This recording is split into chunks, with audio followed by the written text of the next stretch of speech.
What's happening, guys? Today we're going to be talking about the acceleration phase in a sprint. So this is when the athlete is gaining velocity, but they no longer have a forward lean. And I did do a previous video on the drive phase, which is the first 4 to 6 steps where the athlete is leaning and taking off from a start. So in the acceleration phase, we're looking for the athlete to have an upright posture. The next thing we're looking for is an arm swing, where their arms are locked in on this 90-degree angle and they're swinging cheek to cheek. All right, it's important they keep it locked in. We want to avoid them bending at the elbows, making this karate chopping movement.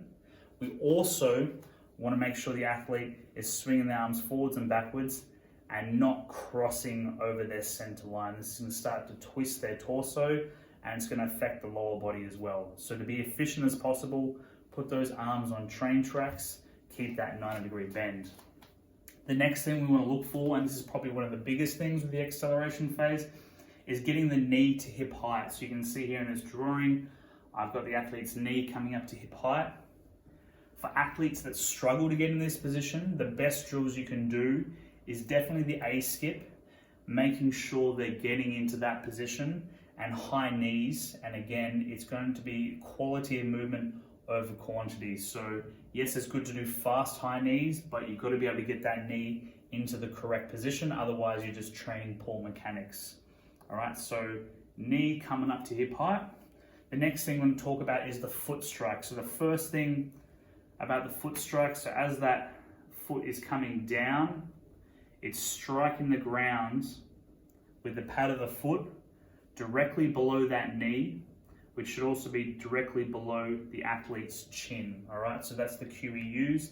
And if you go slow motion camera, you should be able to see where that foot is striking the ground for the athlete. So we don't want to be striking out in front. All right, that's overstriding, because as we strike the foot out in front, for the moment that it hits the ground, it's actually acting as a brake. So it's decelerating the athlete before they re-accelerate. So we want to be just accelerating, going as fast as possible.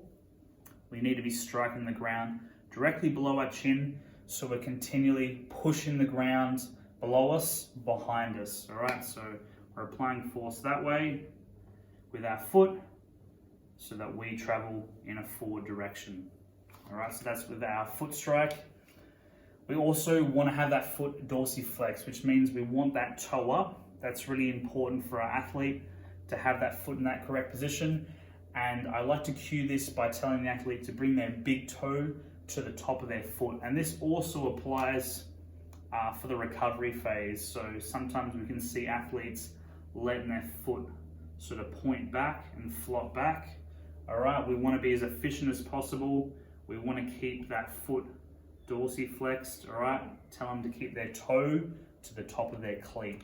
All right, the last thing I want to talk about is the recovery phase. So this is when the foot goes from its furthest point. As soon as that foot comes off the ground, it's coming back like to here before it comes back to striking the ground again. So the recovery phase is when you're bringing your foot from behind you back to in front of you. And we want to be as efficient as possible. We want to avoid a big swooping action, all right? And again, having that that foot dorsiflexed is going to help with that. But you're just going to have to analyze your athlete and minimize the big swooping action they do with that rear foot.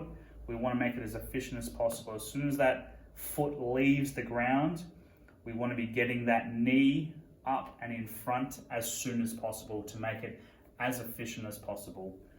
For the acceleration phase, we should also notice that the ground contact time is shorter than the drive phase. So when you're starting out at a lower velocity, your foot's going to be on the ground for longer. You're producing a lot of power, all right?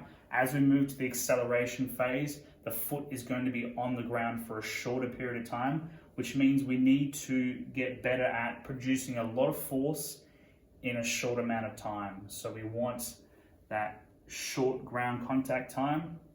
So we're moving from more of it power to speed. And if you want to work on your acceleration phase in a gym setting, as far as doing lifts, you need to be looking to alter your movements so you're focusing more on speed and high rate of force production as opposed to power. All right, so this is what we need with our acceleration phase. The best thing you can do for coaching these athletes is going through drills like high knees, the A skip, A switches, A triple switches, anything where you're getting them in this position with their knee coming up to hip height and focusing on getting that foot dorsiflexed.